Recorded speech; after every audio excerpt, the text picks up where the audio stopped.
الحمد لله رب العالمين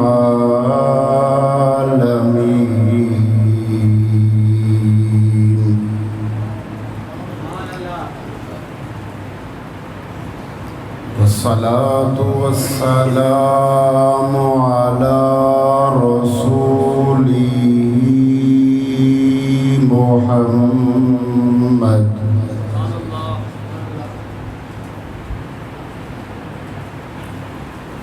وعلى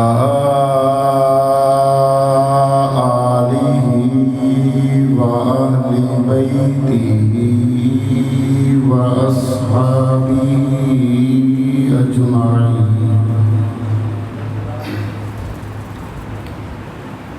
أما بعد فأعوذ بالله من الشيطان الرجيم.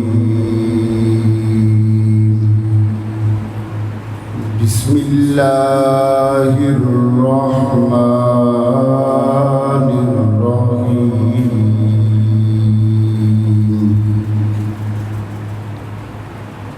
ولا تقولوا لمن يقتل في سبيل الله أموات بل أحياء ولكن لا تشعرون.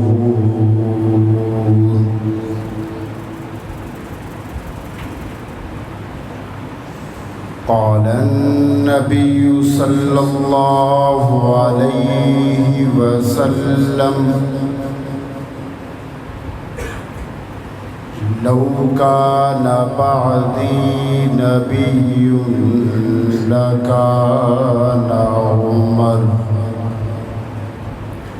وقال النبي صلى الله عليه وسلم: الحسن والحسين سيدا شباب أهل الجنة. سبحان ربك رب العزة عما يصفون وسلام على المرسلين والحمد لله رب العالمين.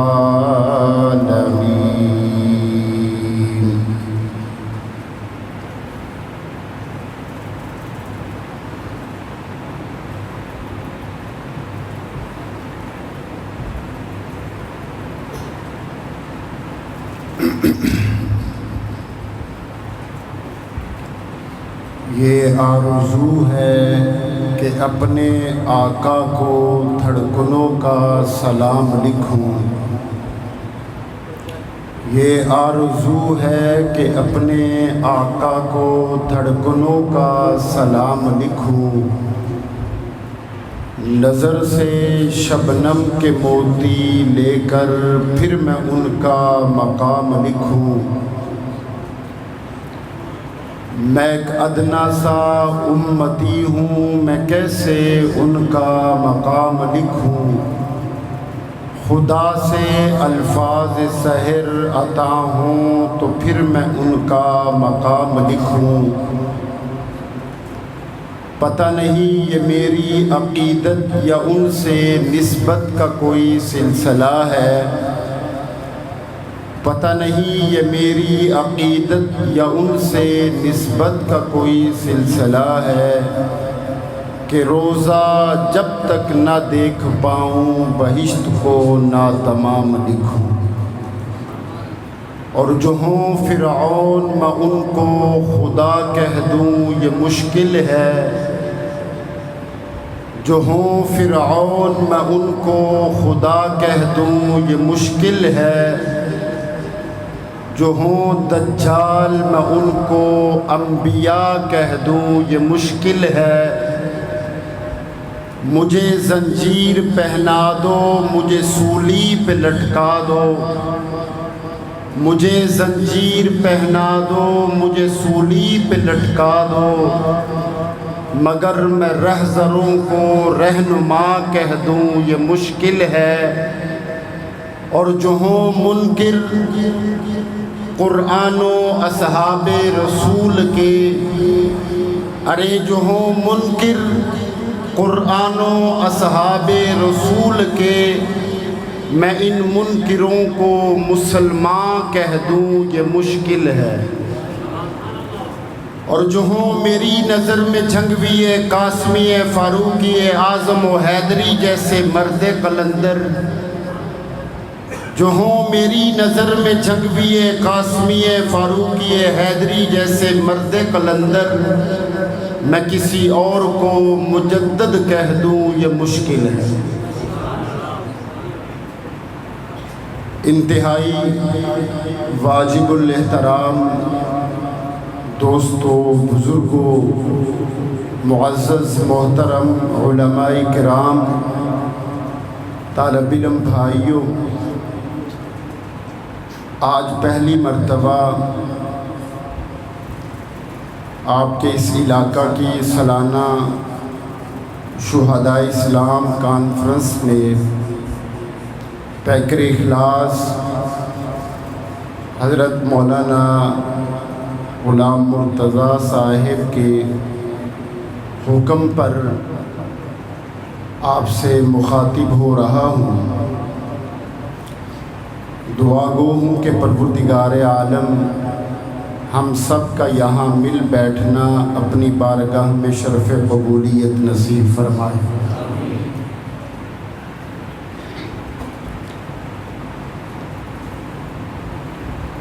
آپ کافی دیر سے انتظار میں تھے،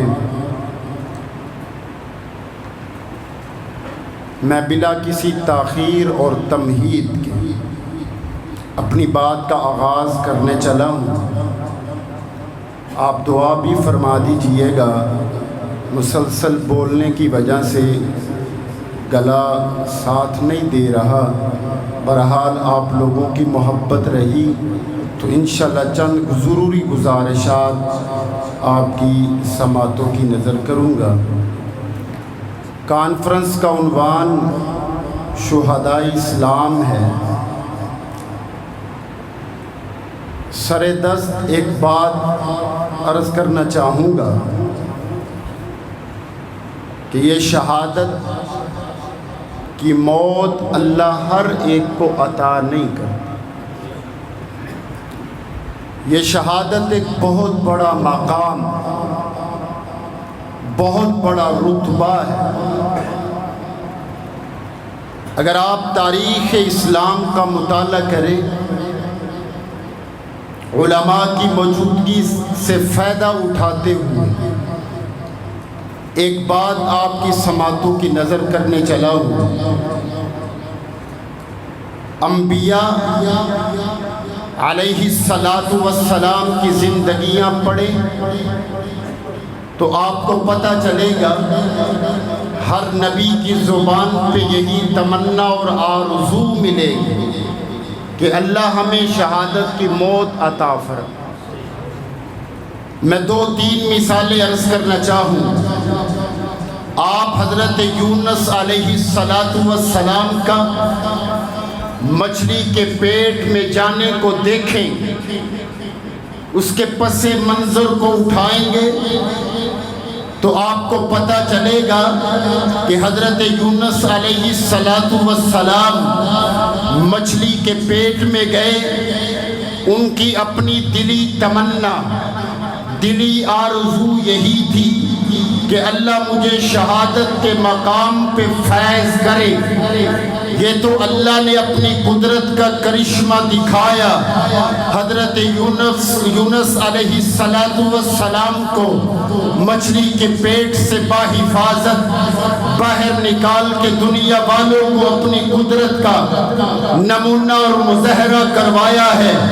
اس سے بھی بڑھ کے کہنا چاہوں گا، حضرت ابراہیم علیہ السلام آگ کے چیخے میں گئے ہیں، نار نمرود میں پھینکے گئے ہیں، ان حضرت ابراہیم کی اپنی دلی تمنا، دلی آرزو یہی تھی کہ اللہ مجھے شہادت کے مقام پہ، شہادت کے منصب پہ فائز کرتا، یہ تو اللہ نے اپنی قدرت کا کرشمہ دکھایا۔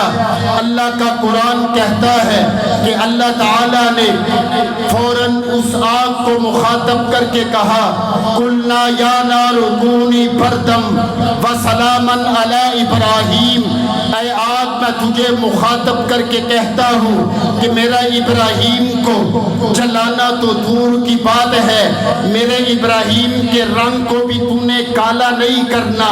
اللہ کا قرآن کہتا ہے قُلْنَا يَا نَارُ كُونِي بَرْدًا وَسَلَامًا عَلَىٰ إِبْرَاهِيمَ، وہ نار حضرت ابراہیم پر سلامتی والی بن جاتی ہے۔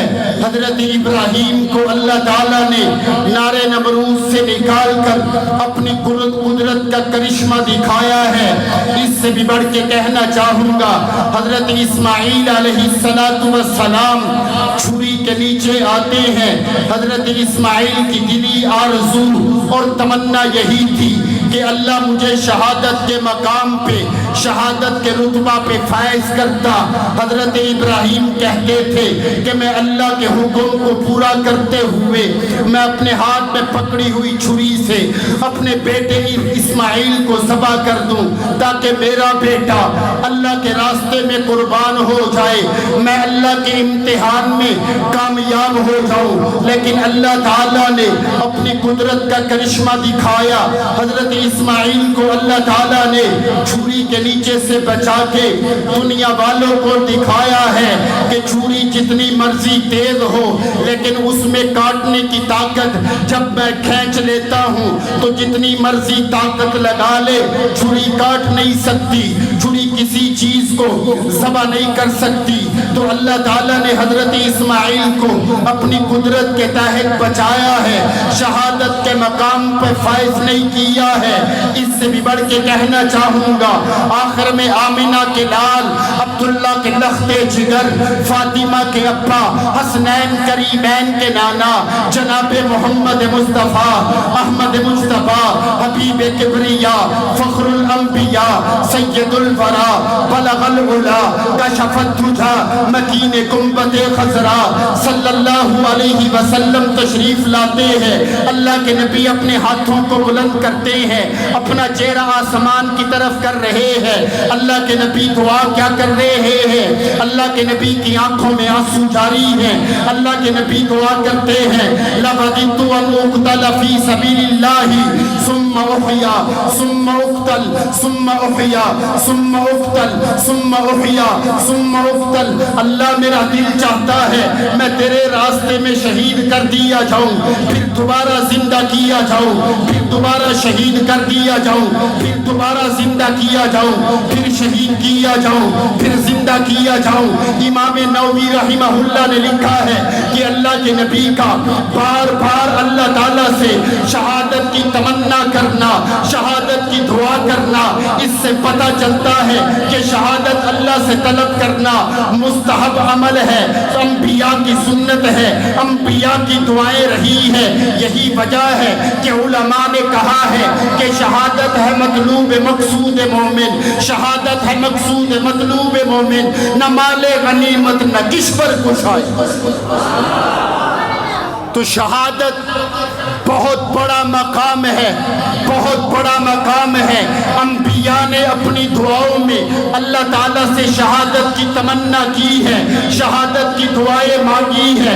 یہ اسلام کی بنیاد، کلمہ لا الہ الا اللہ کی بنیاد بھی شہداء اسلام نے رکھی ہے، بدر کے شہداء نے رکھی ہے۔ لا الہ الا اللہ کی بنیاد رکھنے والے حضرت حسین بعد میں ہے، لیکن اسلام کی بنیاد رکھنے والی سب سے پہلے حضرت سمیہ ہے، جن کی دونوں ٹانگوں کو ابو جہل نے مکہ کے چوک میں کھڑے ہو کے اونٹوں کے ساتھ باندھ دیا۔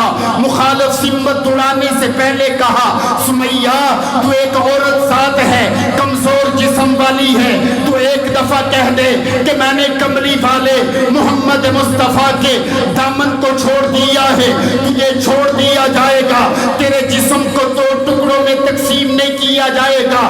سنیے گا عاشقان رسول، سنیے سنیے گا صحابہ کے دیوانوں، حضرت سمیہ نے ابو جہل کو مخاطب کر کے کہا، ابو جہل یاد رکھ، کملی والے ان نازک ہاتھوں نے کملی والے محمد مصطفیٰ کا دامن پکڑا ہے، یہ ہاتھ کٹ تو سکتے ہیں لیکن کملی والے محمد مصطفیٰ کا دامن نہیں چھوڑ سکتے۔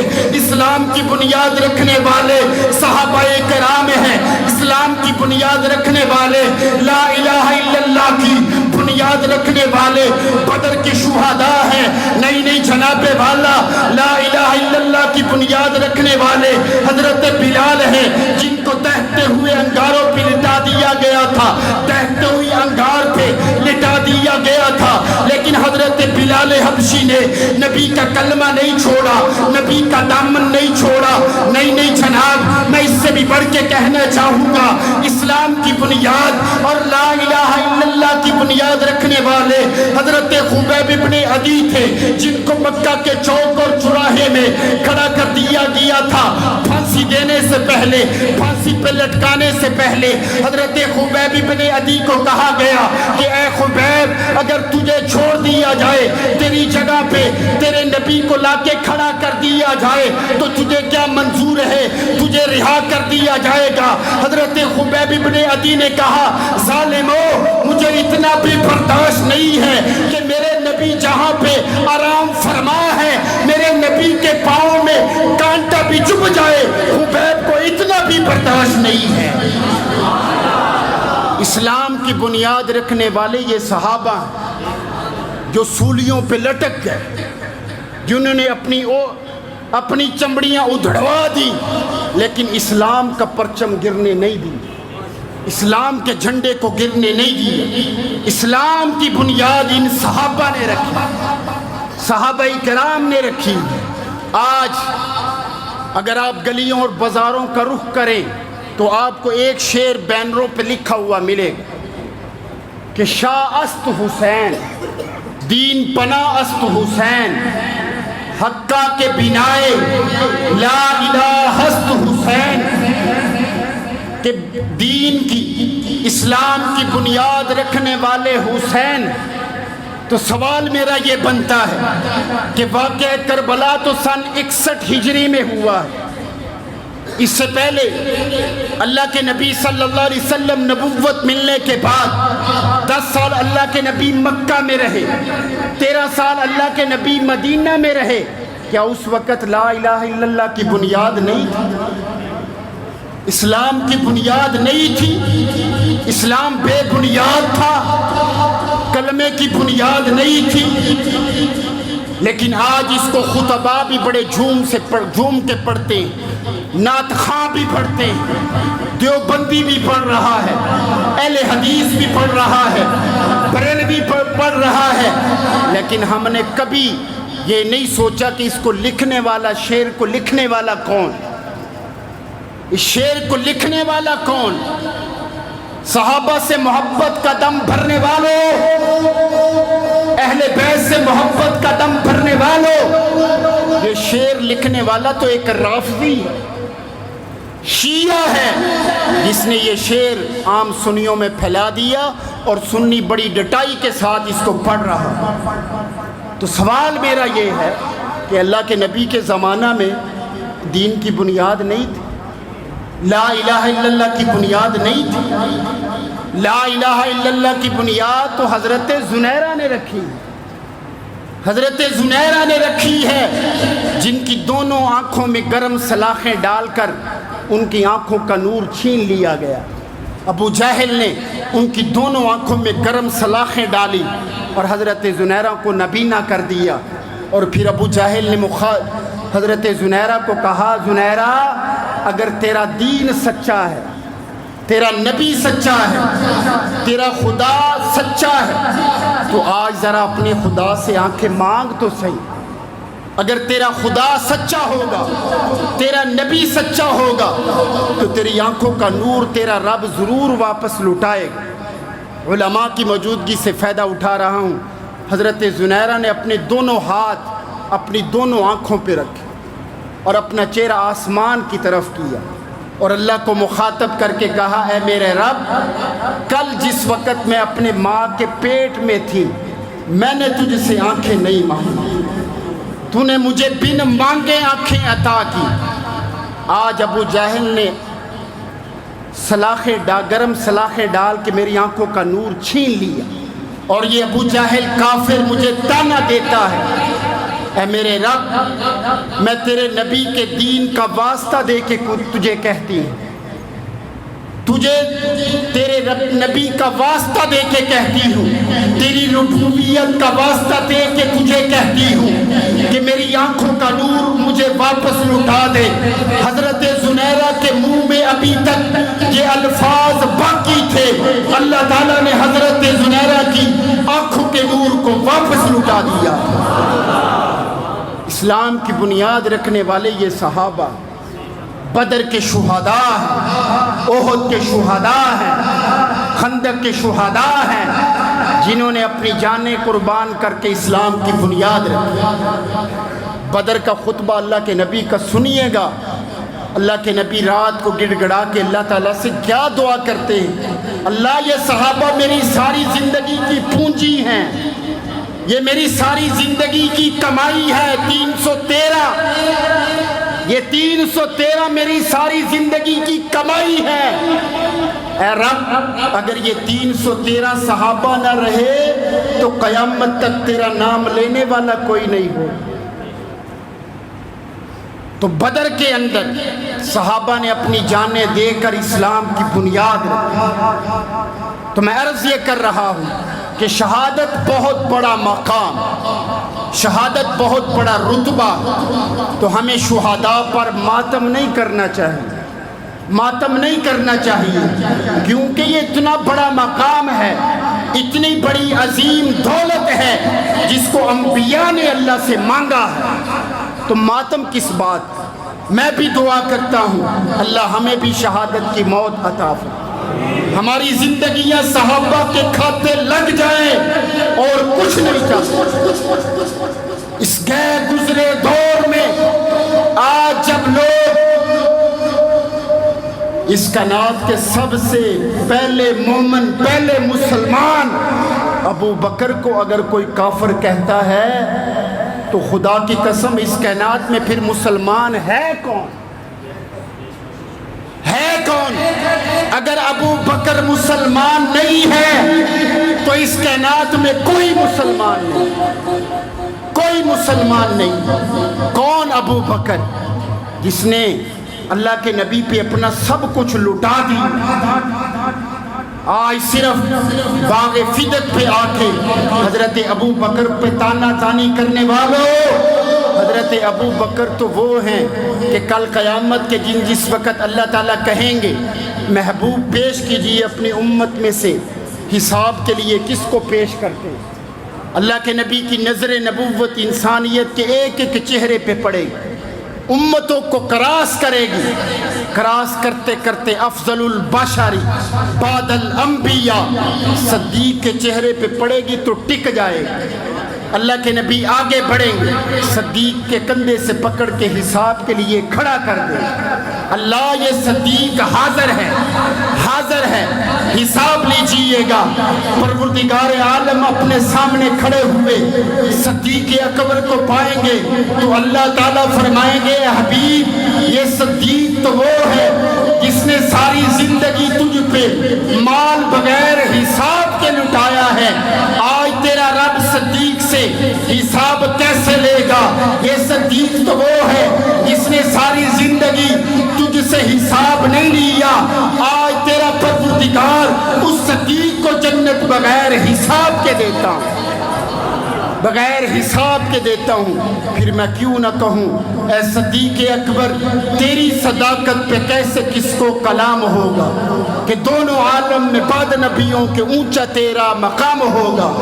نبی کا روزہ ہے جس کا مسکن، رشک عالم ہے جس کا مدفن، خدا کی جنت بھی جس کو ترسے وہ کتنا ذی احترام ہو۔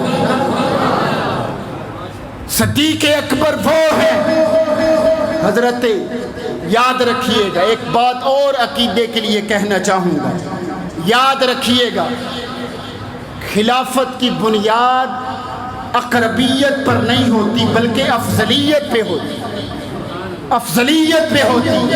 اللہ کے نبی کے بعد جو سب سے افضل ہے وہی خلیفہ بلا فصل ہے۔ حضرت علی نبی کے رشتہ دار، نبی کے قریب ضرور ہیں لیکن افضل نہیں ہے۔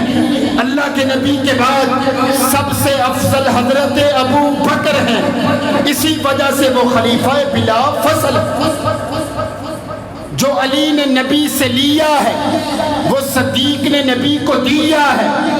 علی کا گھر بسایا نبی کی بیٹی نے، نبی کا گھر بسایا صدیق کی بیٹی نے۔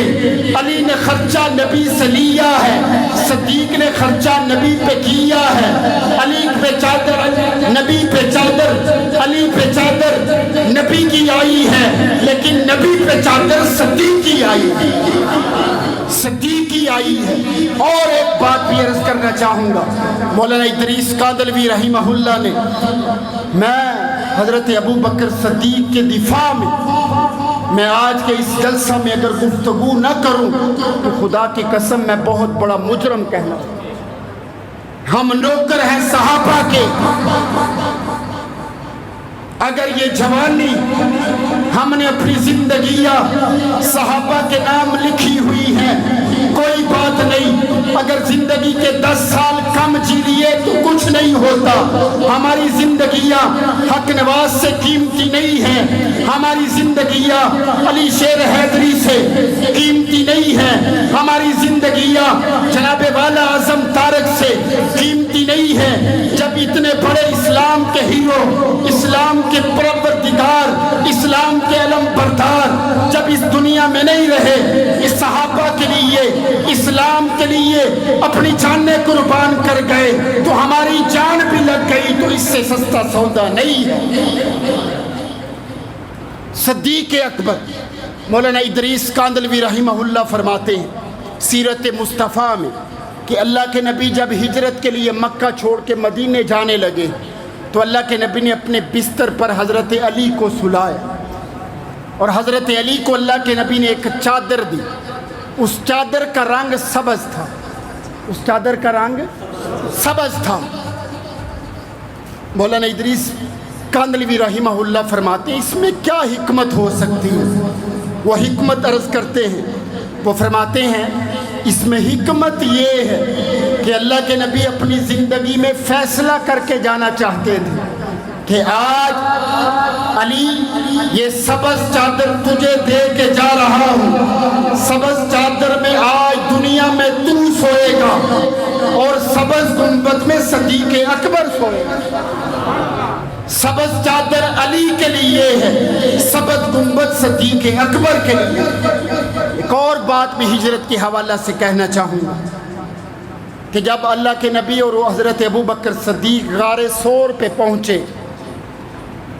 تو اللہ کے نبی سے حضرت ابو بکر صدیق نے کہا اللہ کے نبی میرا دل چاہتا ہے کہ آپ ذرا باہر ٹھہریں، میں اندر جا کے غار کو صاف کر کے آنا چاہتا ہوں، میں اپنے ہاتھوں سے صاف کرنا چاہتا ہوں، پھر آپ کو اندر بلاؤں گا۔ اللہ کے نبی نے اجازت دی، حضرت ابو بکر صدیق اندر جاتے ہیں غار کو صاف کر کے، پھر اللہ کے نبی کو فرماتے ہیں کہ اندر تشریف لے آئیے۔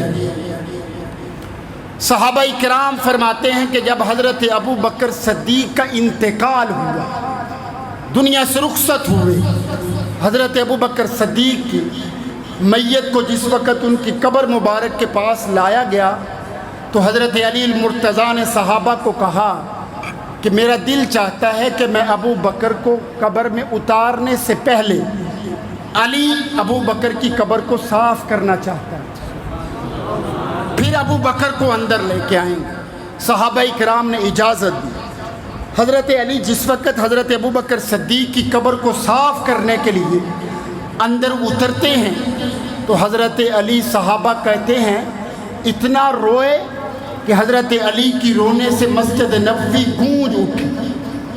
صحابہ نے کہا علی جتنا حضرت ابو بکر کے دنیا سے چلے جانے کا غم آپ کو ہے، ہمیں بھی اتنا غم ہے، ہمیں بھی اتنا غم ہے۔ لیکن اللہ کے نبی نے ہمیں صبر کرنے کا حکم دیا، صبر کیجئے گا۔ حضرت علی المرتضیٰ نے اگلا جملہ جو کہا کانوں کی کھڑکیاں کھول کر سنیے گا۔ حضرت ابو بکر صدیق کے دیوانوں کی نظر یہ جملہ کرنے لگا۔ حضرت علی المرتضیٰ نے صحابہ کو کہا، صحابہ جو آنکھیں میری آنکھیں منظر دیکھ رہی ہیں وہ تمہاری آنکھیں نہیں دیکھ رہی، تمہاری آنکھیں نہیں دیکھ رہی۔ فرمایا کہ جب میں ابو بکر کی قبر کو صاف کرنے کے لیے قبر کے اندر اترا، میرے قبر صاف کرنے سے پہلے کملی والا محمد مصطفیٰ اپنے ہاتھوں سے حضرت ابو بکر صدیق کی قبر کو صاف کر رہے ہیں، اور اللہ کے نبی کہہ رہے تھے، ابو بکر کل دنیا میں تو نے میرے لیے غار کو صاف کیا تھا، آج تیرے دنیا میں چلے جانے کے بعد قبر میں اترنے سے پہلے کملی والا محمد مصطفیٰ اپنے ہاتھوں سے ابو بکر کی قبر کو صاف کرنا چاہتے ہیں۔ اور ہم سب کا عقیدہ ہے، نظریہ ایمان ہے، اللہ کے نبی اپنی قبر میں حیات، جن کا عقیدہ ہے ہاتھ کھڑا کر کے بولیے، ہمارے نبی اپنی قبر میں کیا ہے؟ حیات ہے۔ تو حضرت ابو بکر صدیق، آج کا جتنا مرضی کالا کافر حضرت ابو بکر صدیق پر بھونکتا رہے، اس کی آواز گنبد خضرا تک نہیں پہنچ سکتی۔ تو بہرحال بات دوسری طرف نکل گئی، میں عنوان کی طرف آنا چاہوں گا کہ شہادت بہت بڑا مقام ہے، صحابہ کو اللہ نے شہادت کا مقام عطا فرمائے۔ یکم محرم الحرام کو حضرت عمر بن خطاب رضی اللہ تعالی عنہ کی شہادت ہے۔ 10 محرم الحرام کو نواسہ رسول جگر گوشہ بطول حضرت حسین ابن علی رضی اللہ تعالی عنہ کی شہادت۔ صحابہ کرام نے جس طرح اللہ کے نبی نے حسنین کریمین سے محبت کی ہے، صحابہ نے بھی ویسے ہی محبت کی۔ اور ایک بات اور بھی کہنا چاہوں، آج صرف اللہ کے نبی کا صرف ایک ہی نواسہ تھا، ایک ہی حضرت فاطمہ کا بیٹا تھا یا اور بھی بیٹے؟ 2 بیٹے تھے۔ کتنے تھے؟ 2۔ دوسرے کا نام کیا ہے؟ حضرت حسن۔ تو اگر حضرت علی سے حضرت فاطمہ سے محبت ہے تو حسن کا نام کیوں نہیں لیا؟ حسن کے نام کی کون سی کانفرنس کی گئی؟ کیا وہ اسلام کے لیے شہید نہیں ہوئے؟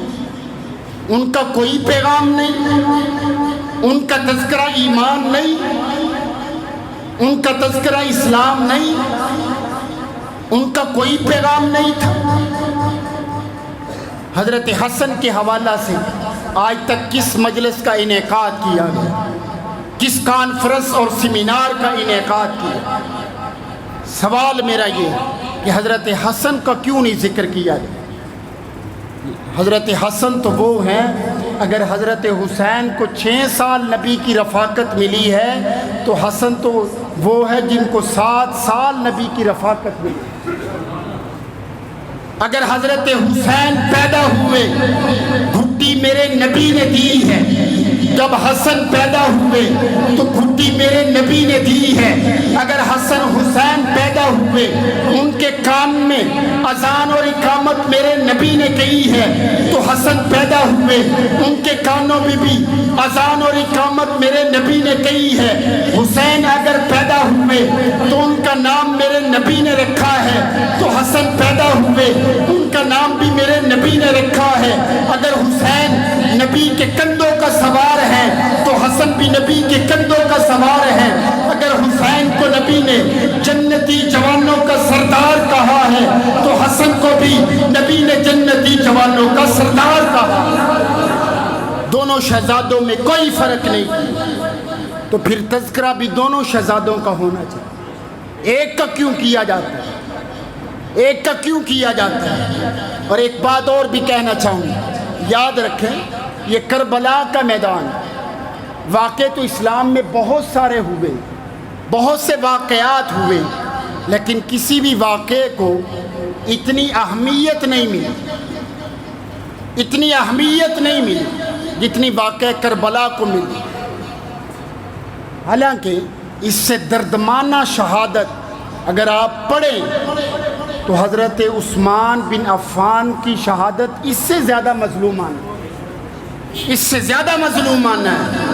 آپ تاریخ کا مطالعہ کریں، حضرت حسین کو تو صرف 10 دن پانی بند رہا، حضرت عثمان تو وہ ہے جس کے 40 دن پانی اور کھانا بند رہا۔ اس سے زیادہ تو حضرت عثمان مظلوم، لیکن واقعہ کربلا کو زیادہ اہمیت کیوں؟ اس کی ایک وجہ عرض کرنا چاہوں گا۔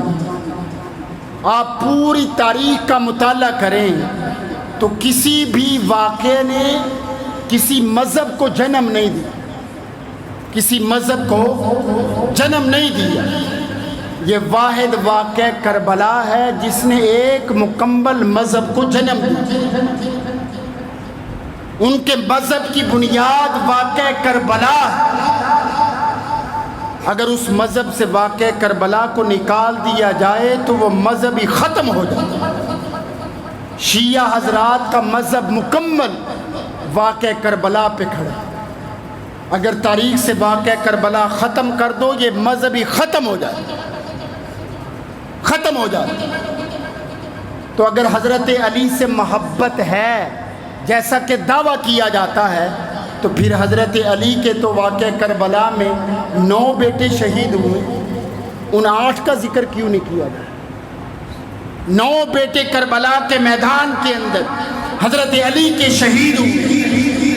میں کتابوں کے حوالے عرض کر دوں، اٹھائیے گا 1356 ہجری میں ماہنامہ النجم لکھنؤ سے جو کربلا نمبر شائع ہوا، اس میں پڑھیے گا تاریخ الائمہ صفحہ نمبر 43 پڑھیے گا، جلاء العیون صفحہ نمبر 170 194 199 پڑھیے گا۔ کیا لکھا ہوا؟ کربلا کے میدان کے اندر حضرت علی کا ایک بیٹا نہیں بلکہ 9 بیٹے شہید۔ میں ان کے نام عرض کر دیتا ہوں۔ ایک کا نام ابو بکر، ایک کا نام عمر ہے، ایک کا نام عثمان ہے، ایک کا نام محمد ہے، ایک کا نام جعفر ہے، ایک کا نام عبداللہ ہے، ایک کا نام عبید اللہ ہے، ایک کا نام عباس ہے اور 9ویں کا نام حضرت حسین ہے۔ یہ 9 بیٹے کربلا کے میدان کے اندر حضرت علی کے شہید ہوئے ہیں۔ میں دعوت فکر دینا چاہتا ہوں، میں فرقہ واریت کو ہوا دینے نہیں آیا، میں یہ بتانے آیا ہوں کہ حضرت علی سے اگر محبت ہے تو حضرت علی کی ساری اولاد کا تذکرہ، ساری اولاد کا تذکرہ کیا جائے، ایک کا ذکر کیوں کیا جائے؟ پھر پتہ چلے گا کہ واقعتاً آپ حضرت علی کے محب ہیں، حضرت علی سے محبت کرنے والے۔ تو میں عرض یہ کر رہا ہوں کہ جس طرح اللہ کے نبی نے حضرت حسین سے محبت، ویسے ہی حضرت حسن سے بھی۔ اللہ کے نبی صلی اللہ علیہ وسلم کے بعد 2 سالہ دور حضرت ابو بکر صدیق کا دور خلافت آتا۔ جس طرح اللہ کے نبی نے دونوں شہزادوں میں فرق نہیں کیا، برابری کا سلوک کیا۔ خلیفہ اول بلا فصل خلیفۃ الرسول حضرت ابو بکر صدیق نے بھی دونوں میں کوئی فرق نہیں کیا، دونوں کے ساتھ برابری کا سلوک۔ علماء نے لکھا ہے کہ حضرت ابو بکر صدیق نے ایک دفعہ اپنی اس ران پہ حسن کو بٹھایا، دوسری ران پہ حسین کو بٹھایا، پھر دونوں کو دیکھ کے مسکرائے۔ حضرت ابو بکر صدیق نے صحابہ کو کہا، صحابہ میں نے دونوں کو اس لیے بٹھایا کہ انہیں کملی والا محمد مصطفیٰ بٹھاتا تھا، میں دونوں کو دیکھ کے اس لیے مسکرایا کہ ان کو دیکھ کے کملی والا محمد مصطفیٰ مسکراتے۔ جب اللہ حضرت ابو بکر صدیق خلیفہ بنے، منبر رسول پہ بیٹھے، تو حضرت ابو بکر صدیق نے کہا، صحابہ میں اس وقت تک خطبہ نہیں دوں گا جب تک میرے پاس حسنین کریمین نہیں آئیں۔ حسنین کریمین کو لایا گیا۔ حضرت ابو بکر صدیق نے اپنی دائیں سائیڈ منبر پہ حضرت حسن کو بٹھایا، بائیں سائیڈ پہ حضرت حسین کو بٹھایا، پھر صحابہ کو مخاطب کر کے کہا، صحابہ کل اسی منبر پہ کملی والا محمد مصطفیٰ بیٹھتے تھے، اللہ کے نبی خطبہ دیتے تھے، میں اور آپ زیارت کرتے تھے، خطبہ سنتے تھے۔ آج اللہ کے نبی تو ہم میں نہیں ہیں، خطبہ تو اللہ کے نبی کا غلام ابو بکر دے گا، لیکن جب اللہ کے نبی کی کمی محسوس ہو، صحابہ خطبہ ابو بکر کا سننا، چہرہ حسنین کا دیکھنا، تمہیں ان کے چہروں میں اللہ کے نبی نظر آئیں۔ یہ حسنین کریمین سے محبت، حضرت ابو بکر صدیق نے محبت۔ اس کے بعد 10 سالہ دور حضرت عمر بن خطاب کا دور آیا، وہ بھی دونوں شہزادوں میں کوئی فرق نہیں، دونوں کے ساتھ برابری کا سلوک کرتے ہیں۔ لیکن ایک جملہ کہنا چاہوں گا، حضرت عمر خدا کی قسم وہ ہیں جو اپنی اولاد سے زیادہ اولاد علی سے محبت کرتے، اولاد علی سے محبت کرتے تھے۔ وہ کیسے؟ حضرت حسین کی عمر 16 سال، حضرت عمر کو ملنے کے لیے ان کے گھر میں آئے۔ آپ نے دیکھا کہ دروازے پہ حضرت عبداللہ بن عمر بیٹھے ہوئے، حضرت عمر کے بیٹے دروازے پہ بیٹھے۔ حضرت حسین نے کہا کیا بات ہے، اندر کیوں نہیں بیٹھے؟ حضرت عبداللہ بن عمر نے کہا کہ مجھے اندر جانے کی اجازت نہیں ہے، میرے ابا اندر صحابہ سے کسی بات پہ مشورہ کر رہے ہیں، مجھے میرے ابا جان نے منع کیا ہے کہ آپ نے اندر نہیں آنا۔ حضرت حسین نے کہا جب بیٹے کو اجازت نہیں ہے تو میں تو علی کا بیٹا ہوں، مجھے کیسے اجازت ہو سکتی ہے؟ جب حضرت ابوبکر صدیق مشورے سے فارغ ہوئے، حضرت حسین اندر داخل ہوئے، حضرت عمر جہاں پہ بیٹھے ہوئے تھے حضرت عمر اٹھ گئے، حضرت حسین کا اٹھ کر استقبال کیا، پھر پوچھا حسین آپ کب آئے؟ حضرت حسین نے کہا چاچا جان مجھے تو بڑی دیر ہو چکی ہے۔ حضرت عمر نے کہا بیٹا آپ اندر آ جاتے۔ فرمایا کہ جب آپ نے اپنے بیٹے عبداللہ بن عمر کو باہر بٹھایا ہوا ہے، اندر آنے کی اجازت نہیں ہے، وہ تو عمر کا بیٹا ہے، میں تو علی کا بیٹا ہوں، مجھے کیسے اجازت ہو سکتی ہے؟ حضرت عمر بن خطاب نے بڑے تاریخی جملے حضرت علی کے اولاد حضرت حسین کے لیے کہے۔ فرمایا بیٹا یہ قانون صرف عمر کی اولاد کے لیے ہے، علی کے اولاد کے لیے یہ قانون نہیں ہے۔ آپ نے جب بھی آنا ہو اجازت لینے کی ضرورت نہیں ہے، آپ سیدھا اندر آ سکتے ہیں، کسی سے اجازت لینے کی ضرورت نہیں ہے۔ اس سے بھی بڑھ کے کہا حسین جب مجھ سے ملنے کی ضرورت ہو آپ نہ تکلیف کیا کریں، آپ عمر کو پیغام بھجوا دیا کریں، عمر غلام بن کے آپ کی خدمت میں حاضر ہو جائے۔ اور آج بتایا کیا جاتا ہے کہ جی صحابہ کرام اور خانوادہ علی میں بڑی لڑائیاں تھیں، صحابہ اور اہل بیت میں بڑی لڑائیاں تھیں۔ یہی وجہ ہے کہ حضرت حسین کے صرف بچپن کو یا واقعہ کربلا کو بیان کیا جاتا ہے، درمیان والی زندگی پہ پردہ ڈال دیا جاتا ہے۔ یہ درمیان والی زندگی لوگوں کے سامنے بیان کرو۔ میں یہ بات دعوے کے ساتھ کہتا ہوں کہ آج کی ساری نفرتوں کا خاتمے کا ایک ہی علاج ہے کہ صحابہ کرام اور اہل بیت کی محبت کے واقعات کو لوگوں کے سامنے بیان کیے جائیں، یہ نفرتیں دور بھاگتی ہوئی بھی نظر نہیں آئیں۔ آج کی نفرتوں کا واحد حل ہے کہ صحابہ کرام اور اہل بیت میں جو محبت کے واقعات ہیں ان کو بیان کر کے عوام الناس کے سامنے پیش کیا جائے۔ ایک اور واقعہ عرض کرنا چاہوں گا، حضرت عمر بن خطاب کے دور حکومت کسی ملک سے مال غنیمت کا پیسہ آیا، حضرت عمر بن خطاب نے تمام صحابہ کرام اور اپنے بیٹے کو بھی 1,000 درہم دیا اور حسنین کریمین دونوں شہزادوں کو 10,000 درہم وظیفے میں دیا۔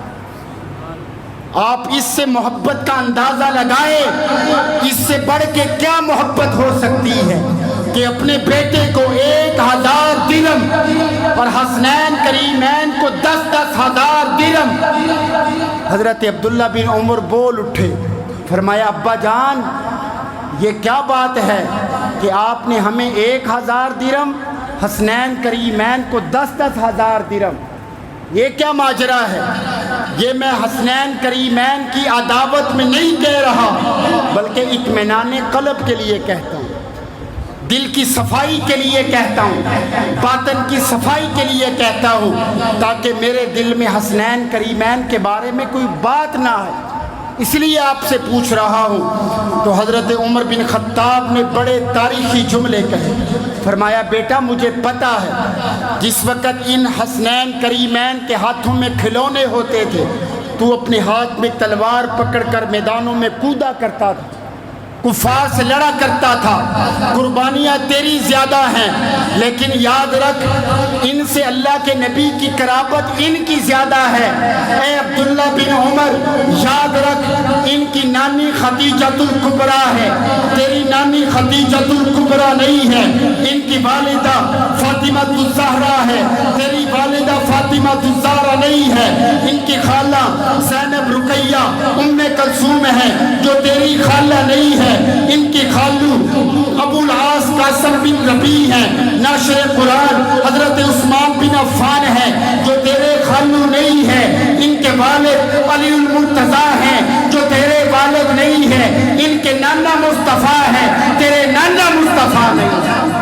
تو ایک غلام زدہ ہو کر تو شہزادوں کا مقابلہ کیسے کر سکتا؟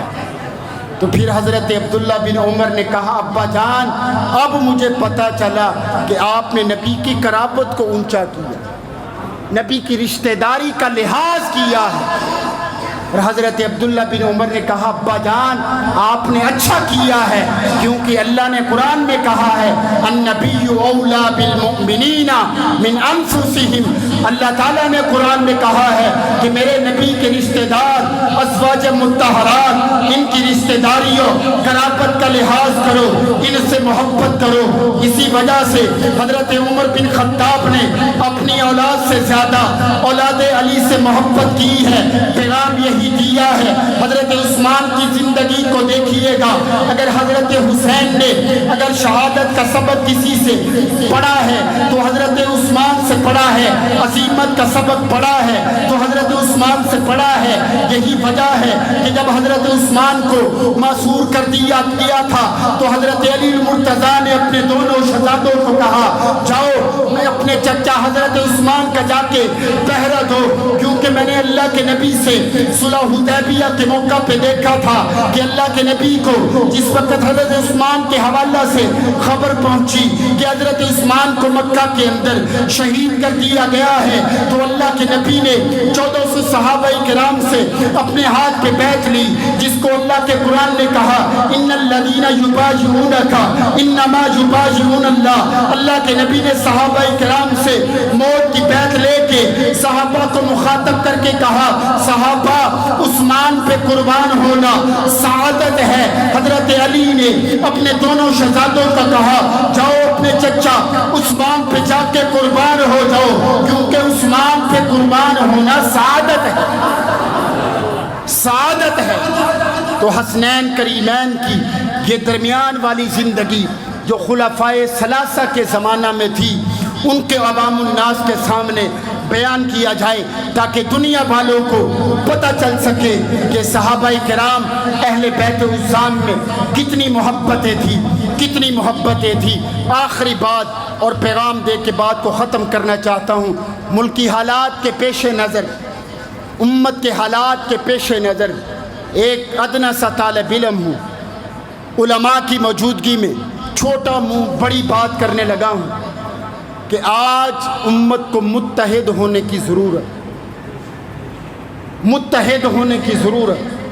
اگر مسلمانوں آج اگر تم متحد نہ ہوئے، جس طرح آج اسلام آباد کی سرزمین پہ اس امت کے سب سے پہلے مسلمان کو بڑی ڈٹائی کے ساتھ کافر کہہ دیا گیا، آج کچھ بھی ہونے کے لیے کچھ بھی ممکن ہے.